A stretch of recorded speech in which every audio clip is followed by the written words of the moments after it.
Hello everybody, welcome to the inaugural episode of Boxless Workshops Online. My name is Jason Bauman from Boxless, and I want to talk to you today a little bit about digital marketing for businesses and really making sure that what you're doing online is strategic. You know, as we have coming into our world right now, some turbulent times, I want to be able to take a moment to stop and really look back and see what are we doing online? Are we doing things that are strategic? Are we doing things just because that's what other people are doing or that's what people say we should be doing? Really coming up with a plan, a strategic plan for your business will make you be much more impactful. Make sure that your work, that your time and work that you're investing into your social media and digital marketing plans are going to be really towards moving you towards a good goal instead of just doing something online because you should be doing something online. So when we talk about digital marketing, I like to say that a successful digital marketing plan is the perfect harmony from a choir of disciplines. So I'm a big music person, so making sure that a lot of different things are moving in the right direction together and creating that perfect sound, that perfect harmony. And I think that's what being strategic and that's what's being really putting together a solid plan will help you do. When we talk about digital marketing, most people think of just social media, but really social media is only a small part of your total online digital strategy. In fact, I tend to think that social media should only be about 20% of your time online. Really the biggest factor in your digital marketing is really building that perfect website. You know, making sure that website is being seen online through a search engine marketing strategy, really working on a digital ad strategy, and even including some email marketing in there. So I'm really coming up with a solid digital marketing plan is about taking all of these different tools and really working together and creating that perfect plan. So let's break that down piece by piece, and let's start out by talking about the perfect website. Well, what is the perfect website? First of all, your website is the center of your digital universe. So really, it's the destination for everything that you do online. All of your efforts online should be pointed to your website because it's a place that you own, that you can do whatever you want, create that perfect experience that matches your business, and then really sell your business. No one can change your website except for you.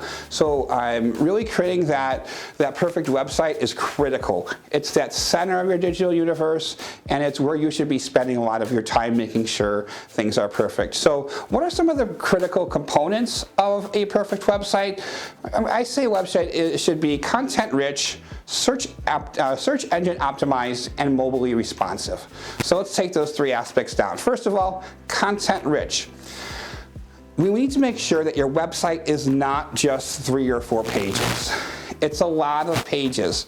It includes a lot of information because when it comes down to it, people go online to find services, they go online to find products, they go online to find vendors and partners. So what we want to make sure is that when people are going online and looking for something, we're giving them that information. So that's the content-rich aspect of your website. Next, we talk about search optimized or search engine optimized. We want to make sure that Google knows about your website so that when someone types into Google, they want the perfect product, you have that information about that perfect product and you can make that connection. So if Google doesn't know about you, Google doesn't know about all the pages on your website that you've spent time building out, then it's not going to make that connection. So really, the search engine optimization is critically important. Finally, it's got to be mobilely responsive. People are looking at the web nowadays from their phones before their computers. So someone wants to go to a restaurant, they pull out their phone and type in best restaurant. You know, people want to find, a tow truck company around the side of the road. They're not looking up for a laptop computer. They're looking on their phone and they're Googling something. So really making sure that your website is responsive, it looks good on phones is critically important. Mobilely responsive doesn't mean just smaller. I think when you create a mobile responsive website, it's got to take into consideration that people are viewing this only from a small device, so things should be sized appropriately, should be easy to read, easy to navigate. So building a website that really looks just as good on mobile, if not better on mobile than on computers, is critically important. The website should also be optimized for the fast and efficient sale or conversion. So say for instance the tow truck example that I just brought up. If you're on the side of the road and you Google tow truck company and someone clicks to your website, you want to make sure that they can instantly get a hold of you. So you have a button right at the top of your website that allows them to click on the button and call your number directly. Or if you have a shopping cart on your website, so say for instance you sell products on your website, you want to make sure that process is seamless, that they're not going to break down somewhere along the ride, or somewhere like the shipping gets confusing and so people get frustrated and turn away. They will turn away from your website if things aren't clear or easy. So we want to make sure that your website is optimized for the efficient and fast sale. Finally, we want to talk about you make sure your website is tracked through some kind of analytics software. We want to make sure that you can see what people are doing on their websites. If you see a page that people are going to, but never, they're bouncing off of your website from that page, maybe it's not an effective page. Going back and being able to change that page is very valuable information. So being able to track everything on your websites, users' journeys on your websites through some kind of analytics software is important. The nice thing about that is Google Analytics is free. So you don't even have to make an investment to do that, but really installing Google Analytics is important just so you can see what people are doing on your website, where people are going, and where you may need to invest more time and energy. So I'm going to give you a couple of tips about your website. First of all, we want to make sure that your website has a personality. If you have a restaurant with a specific brand, or a hair salon with a specific look or feel, or a clothing line with a specific look, you want to make sure that your website is really consistent with either your brick and mortar store or your brand. A lot of big brands do this really well, where you go to a Nike website and then you go to the Nike store, or you go to a Nike display at a different store. Everything looks consistent. Their packaging, their website, their stores all look the same. So you want to make sure that your personality, your brand image is carried all the way across. You want to make sure that you're constantly adding and refreshing your website. The 3 to 5 page website doesn't work online. Google doesn't like it. Google doesn't want to connect people who are looking for information with websites that don't really give a lot of information. So making sure you're constantly adding content, constantly looking at keywords that are being used and creating content based on those keywords is really important. Also, one of the things that we like to think about is using multiple domains, and you want to have definitely your first name or your company name as your option, but maybe it might make sense to also buy some vanity URLs so that when someone types in best taco joint in Chicago, maybe if you own that domain name, it might help you. So that's another option to think about or to consider with your website. Also, I invite you to look into using a content management system like WordPress.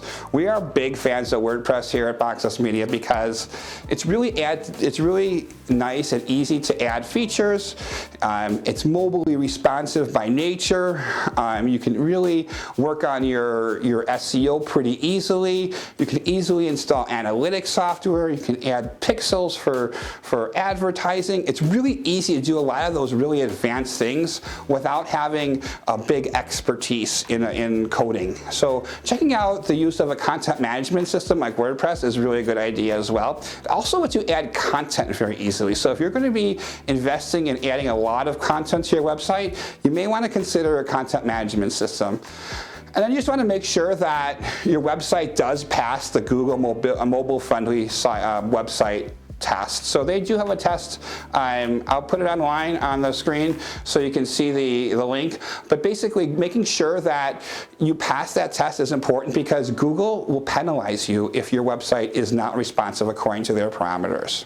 So once you get into your website, the next step is then search engine marketing. So what are you doing online to make sure that you appear in the top returns when someone types your name into a search engine? First of all, it's about two things. It's about getting found versus getting chosen. And what does that mean in terms of search engine marketing? Well, getting found is all about Google putting your name on the list of returns when someone types something into the search engine. So making sure that you have submitted your website to Google is important. Making sure that you have keywords throughout your website. Those are all things that are going to help you get found. The next part is really about getting chosen. So really when you type in something into Google and you have 20 returns or 20,000 returns, why do they choose your business and not someone else's? So really customizing those returns results page is important, and that's an important part of search engine marketing. So let me give you a couple of tips in terms of SEO and what you can do from a starter level to really boost your search engine results, or the way you appear in search engine results. First of all, optimize your website. So this is a very complicated one. Typically, if I tell you to do something like this, you got to really be a digital marketer to accomplish a task like that, or get it done by a pro. You basically, if you have WordPress, you can install an SEO plugin and follow the instructions there. You have to go ahead and build an XML sitemap and make sure you submit it to search engines, install Google Linux. These are all some of the things you can do to really optimize your website. Those are things that you want to start out with. The next thing you have to do then is Google determines credibility by the number of people who link to your page. So if a lot of people link to a business's website, Google kind of figures that they're, a important website or an influential website or something that someone likes. If no one links to your website, then they kind of figure you might not be as influential as important. So Google's going to return the ones with a lot of people linking to it before they're going to return it to someone who doesn't get a lot of links. So going ahead and making sure that you're going out there and making sure people are linking to your website is important. So if you're part of a chamber of commerce, or if you sponsor an event or some other kind of sponsorship, making sure they link to your website is important. All right. Next is social media. And I think before we can even get into what social media platforms are important, we have to really focus on putting together a strategy. So the way I look at this is there's really a 5-step approach to creating that solid strategy. The first thing is to really set your goals up, really smart social media goals. So what do you want to accomplish? Do you want someone to come to your restaurant or come to your store? Do you want someone to buy something online? Really setting those goals at the beginning is critically important. But just as important is identifying the perfect target audience. So who are you trying to reach online? That's important.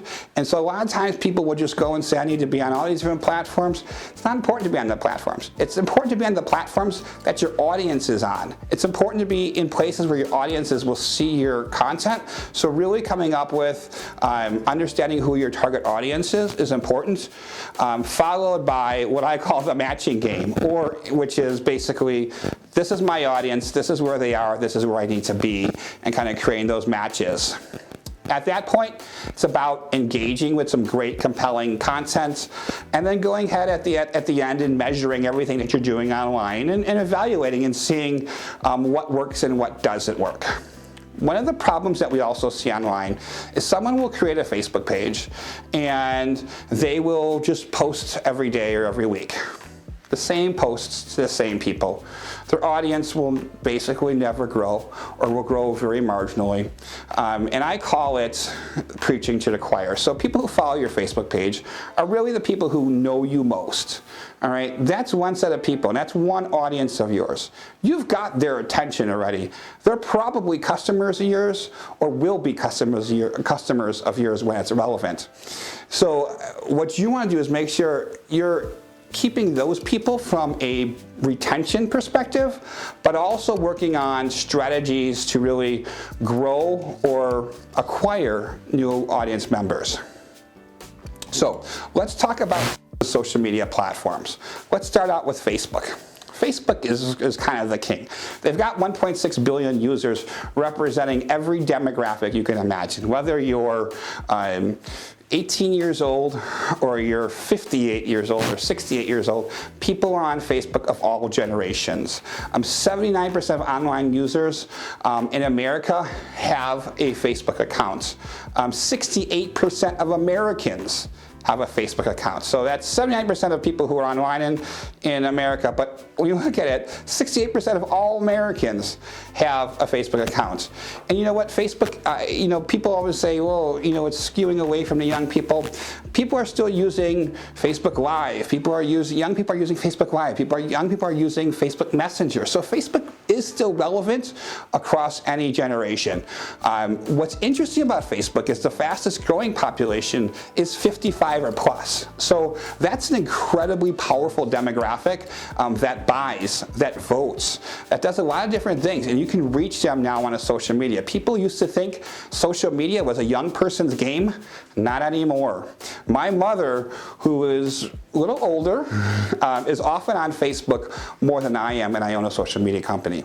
So, understanding that, all generations are on Facebook is important, and something to consider when you're thinking about whether or not to include Facebook in your strategy. 50 million businesses use Facebook pages as part of their business marketing plan, and Facebook really has the best ad network that has ever been made available to advertisers. So what are some tips that I can offer you in terms of Facebook? First of all, every Facebook business should have a Facebook page.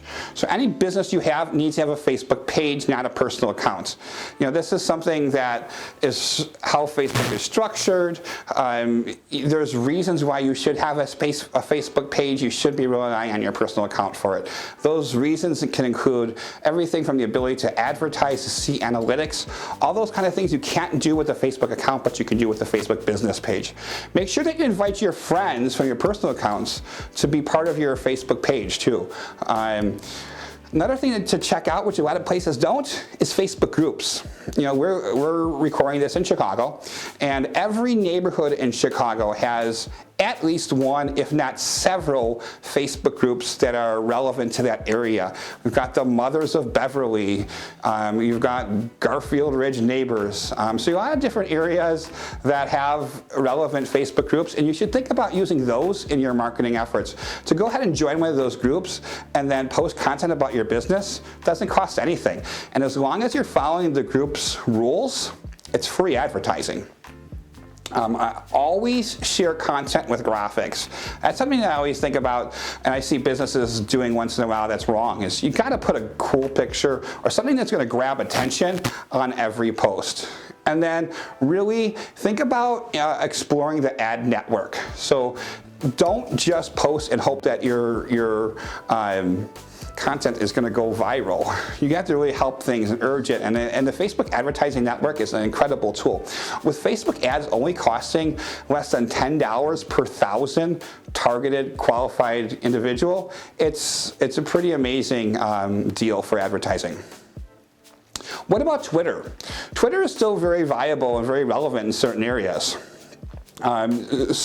Twitter has really become the place where people can turn to for news, especially nowadays. We're going through some crazy times.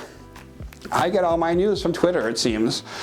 So Twitter, it's basically very relevant right now, especially in the news area. It skews a little bit more towards the urban areas than rural areas, but it's very important for specific industries. If you want to reach the press, if you want to reach celebrities, if you want to reach a couple other different areas, Twitter can be a very powerful tool. A lot of brands have Twitter, so it's a really cool way of getting in front of certain very targeted demographics. 24% of internet users use Twitter, so it's not as big as Facebook, but it's still pretty relevant. More young people use Twitter than older people, so typically you look at the demographic of probably 18 to 29 versus an older demographic.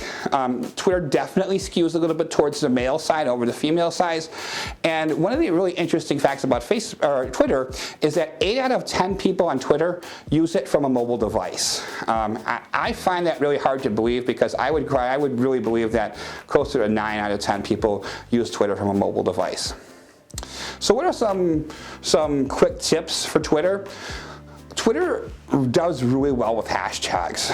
People are really confused about hashtags. What is a hashtag? Why do I use it? When do I use it? How many hashtags do I use? Hashtags are basically just a way to really group conversations together and to join in groups of conversations that are already going on. So if there's a trending hashtag about the Grammys and we want to post something on Grammys weekend, it might be important to include the Grammys hashtag, or create a hashtag for all of your content for your business, so people can kind of see everything that you're posting. So hashtags are important. Don't overdo them. 1 or 2 per post on Facebook, or on Twitter. Don't go more than that. You can do more on Instagram, but people on Twitter will hate you if they see a post with 4 words and 12 hashtags. Also, let Twitter kind of hook you up with the hashtags. On the right side of Twitter, you'll see that there's always the trending hashtags that are going on. Look at those trending hashtags. See what's going on in your area, and you can respond to those and kind of create content based on some of those trending hashtags, and you'll get a lot more views.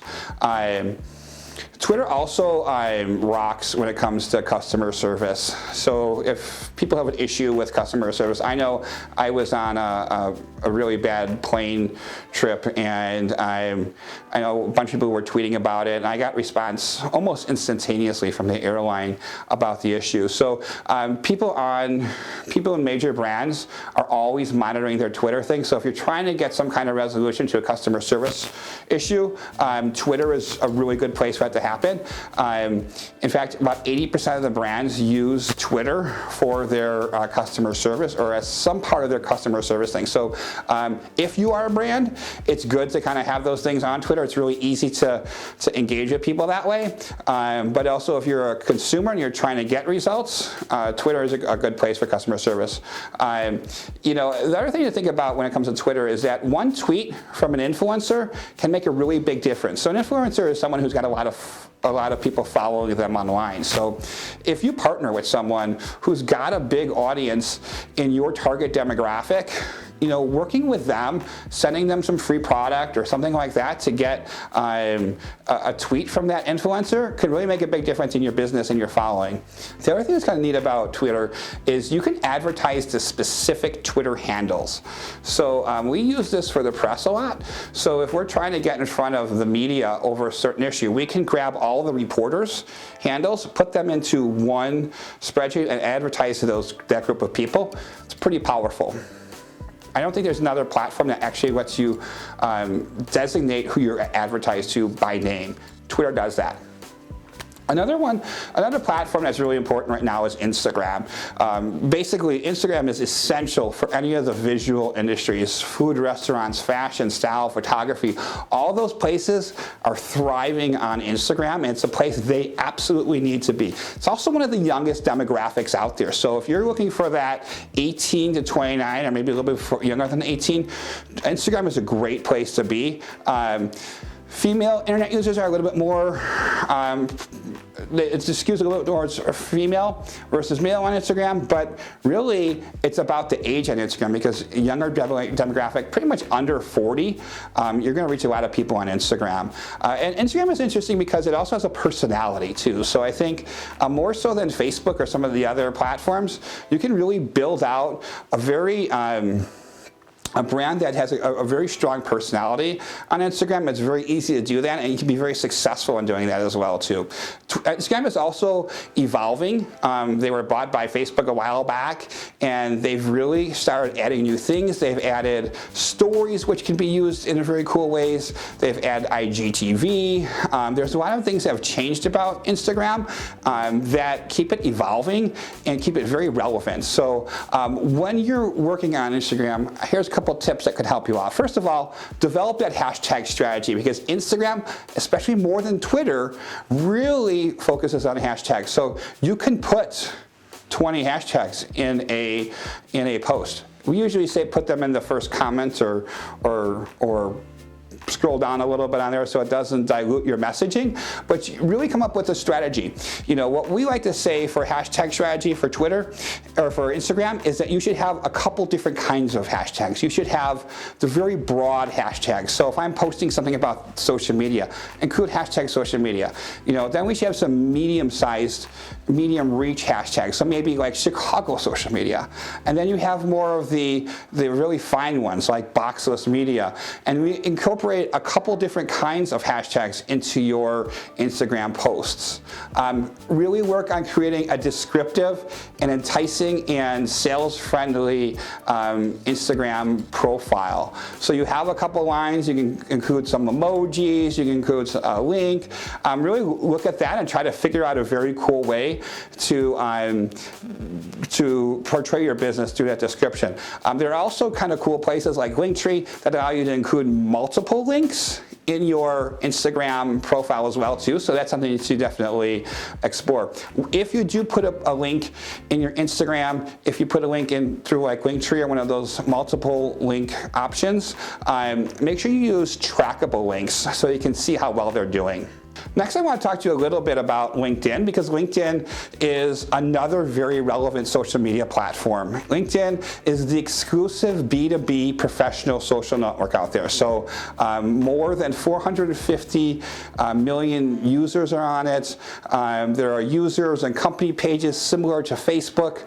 And people don't use LinkedIn as much as they or as often as they use platforms, but they use it for a specific reason, and that's a business. And I think that's really important if you, you're trying to build up a professional network. If you're a B2B business, you've got to be all over LinkedIn, because a lot of business professionals use LinkedIn regularly. It's a very strong platform if you're in that B2B space.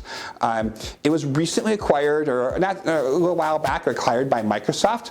So some changes have been made already, and I would imagine there's probably some more coming along the lines.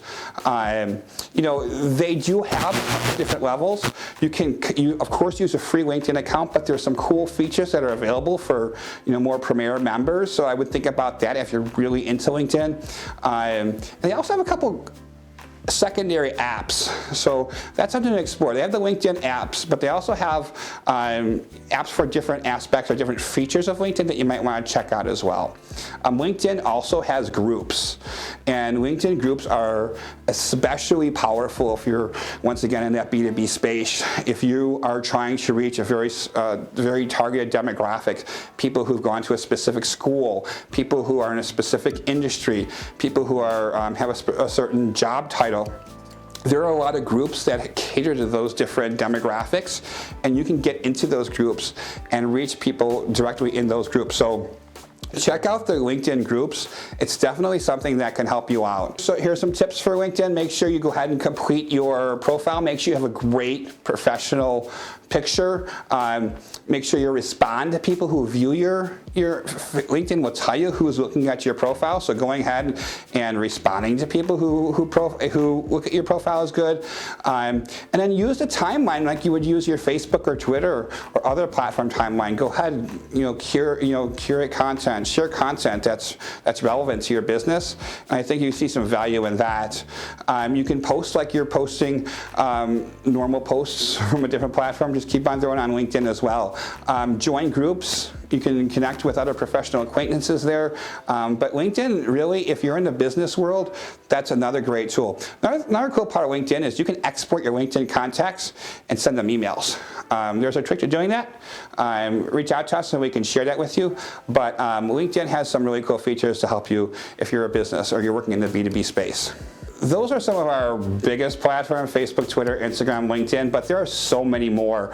We have Snapchat, Pinterest, social bookmarking sites, review sites, industry-specific sites, so places like House, live streaming sites like Facebook, our Facebook Live or YouTube Live. There's messenger apps, all these different platforms you can use to help grow your business. So that's kind of social media. We have a few more sections. Digital ads is something that I definitely think you should explore as well, and should probably be part of every digital marketing strategy out there. And the reason why I say that is because no one else offers the kind of advertising that's available online. You can really get down to targeting in the most fine ways, and I think being able to do that is very powerful. When we look at digital ads, we look at three different kinds of digital ads. We have search ads. Search ads are basically, if I go on Google and I type in barber, it gives me, you can buy those words. So you can say, if someone types barber in this zip code, I want to make sure my ads are right in front. Digital display advertising is another part of Google Ads. And what that is, it's basically allowing you to put picture ads on sites that are leasing space to Google to show ads. Some of these sites are big name sites, big major media sites that allow Google to put ads on there, and you can put those ads on there for a relatively cost-effective manner. Finally, there's social advertising like Facebook ads, Instagram ads, Twitter ads, LinkedIn advertising. So all of those are options to someone who's looking to spend a little bit of money online. And I think online advertising is a really good deal right now. Their prices are a lot less than some of the traditional medias.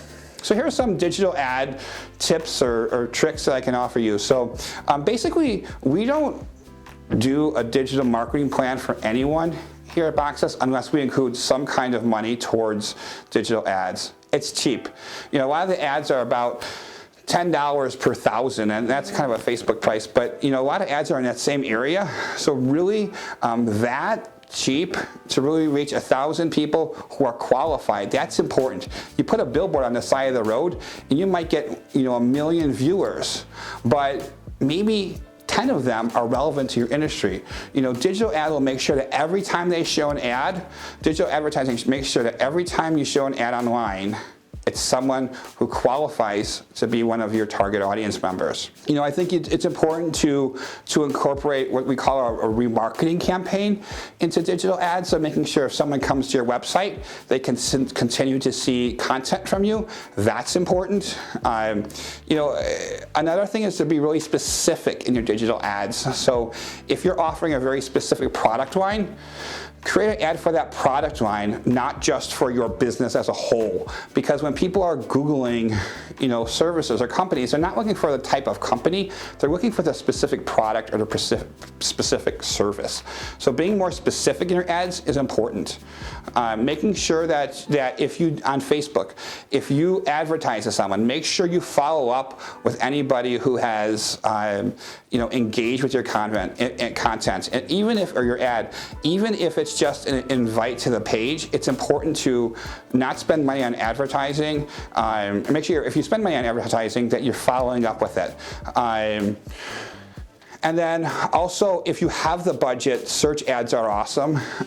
They're very powerful, but it's one of those things you have to be very cautious. We often say it's a good idea to research a Google certified partner like Boxless Media to make sure that if you are spending money, you're spending it in the most effective way possible. The last aspect of digital marketing I want to talk about today is email marketing. There is power in email marketing because you own that list.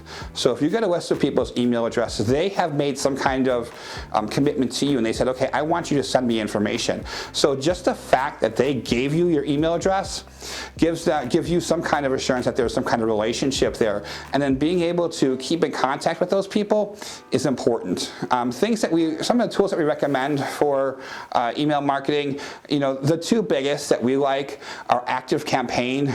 They are a Chicago-based company that does email marketing automation. It's an awesome company. Check them out on social media. They got some of the best social media. And then MailChimp we like. MailChimp is a relatively inexpensive, oftentimes free service that you can really do a lot with. So it's a great way to incorporate email marketing without a big cost. So, regular emails are important.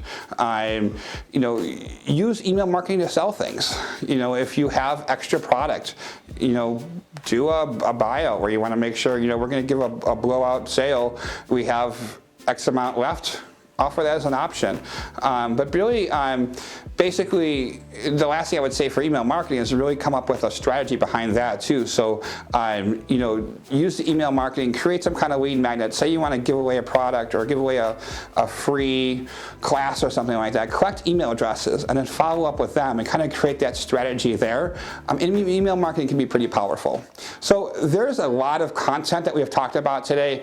We really wanted to make sure that we pack a lot of information in for this first episode of Boxless Workshops Online.